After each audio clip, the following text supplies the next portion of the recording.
좋은 아침입니다.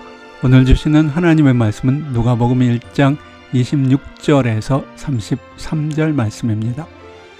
여섯째 달에 천사 가브리엘이 하나님의 보내심을 받들어 갈릴리 나사렛이란 동네에 가서 다윗의 자손 요셉이라 하는 사람과 정혼한 처녀에게 이르니 그 처녀의 이름은 마리아라. 그에게 들어가 가로되 은혜를 받은 자여 평안할지어다. 주께서 너와 함께 하시도다 하니 처녀가 그 말을 듣고 놀라 이런 인사가 어찌함인고 생각하매 천사가 일러 가로되 마리아여 무서워 말라. 내가 하나님께 은혜를 얻었느니라. 보라 내가 수태하여 아들을 낳으리니 그 이름을 예수라 하라.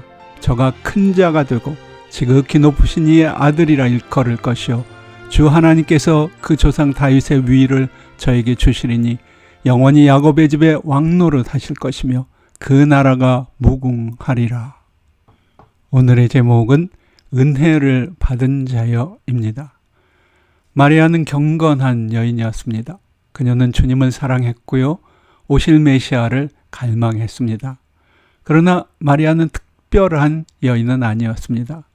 그녀는 착한 남자와 결혼해 소박한 가정을 갖는 꿈을 꾸는 평범한 여자였습니다. 그리고 그녀는 많은 이스라엘 사람들이 멸시하는 이방의 땅 갈릴리에 살고 있었습니다. 그런 그녀가 메시아의 어머니가 되리라는 것은 꿈도 꾸지 못했을 것입니다. 그렇다면 마리아는 왜 메시아의 어머니로 선택되었을까요? 이 질문에 대한 성경의 대답은 마리아가 하나님의 은혜를 받았기 때문이었다는 것입니다.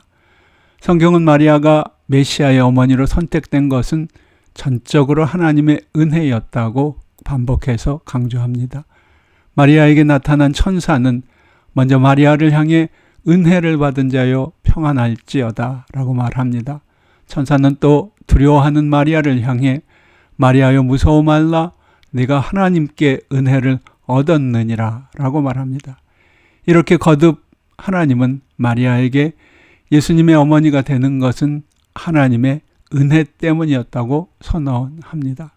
마리아가 메시아의 어머니가 된 것은 절대로 어떤 자격 때문이 아니라는 말씀입니다. 그런즉 마리아의 어떤 모습이 메시아의 어머니가 되게 했다는 식의 상상들은 전적으로 성경에 어긋나는 일입니다. 마리아 자신도 그 사실을 익히 알고 있었습니다. 그러기에 마리아는 하나님을 찬양하면서 내 마음이 하나님 내 구주를 기뻐하였음은 그 계집종의 비천함을 돌아보셨음이라고 고백합니다. 또 하나님께서 비천한 자신을 높여주셨다고 고백하기도 합니다.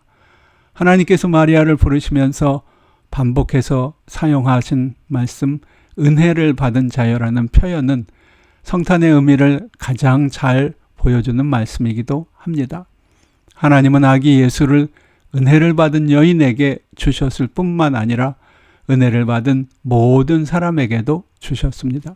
즉 성탄의 축복은 어떤 자격이나 공로로 받는 것이 아니라 우리 모두가 다 함께 은혜로 받는 것입니다. 그런즉 성탄절은 하나님께서 아무 기적이나 공로 없는 자들에게 그런즉 성탄절은 하나님께서 아무 자격이나 공로 없는 자들에게 주시는 전적인 은총의 셈입니다. 이 은총의 셈에서 평화와 기쁨, 사랑과 행복이 모두 흘러나옵니다. 어떤 사람들이 말하는 것처럼 성탄절은 단순한 휴일이 결코 아닙니다. 이 날은 온 인류에게 가장 소중한 날이고 가장 위대한 날입니다. 이 날은 죄인과 악인을 포함한 모든 인류가 함께 기뻐하고 함께 축하해야 할 날입니다. 하나님께 은혜를 받은 모든 자들이 그렇게 해야 할 것이고 또 진심으로 이 날을 감사하는 모든 이들에게는 하나님의 은혜가 부어질 것입니다. 메리 크리스마스.